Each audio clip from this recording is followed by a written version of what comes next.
بسم الله الرحمن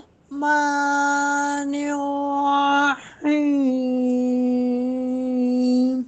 واتخذ قوم موسى من بعده من حليهم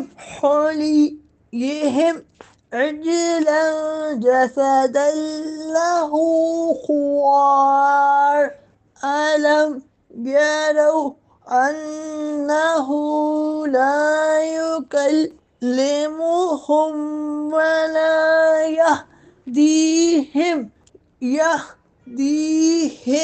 سبيلا اتخذوه وكانوا ظالمين۔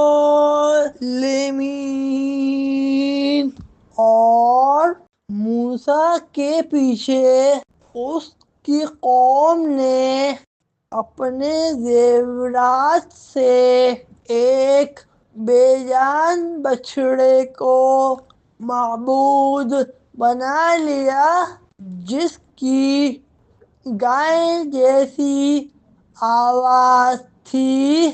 کیا انہوں نے یہ نہ دیکھا کہ وہ بچڑا ان سے نہ کلام کرتا ہے اور نہ انہیں کوئی ہدایت دیتا ہے؟ انہوں نے اسے معبود بنا لیا اور وہ ظالم تھے۔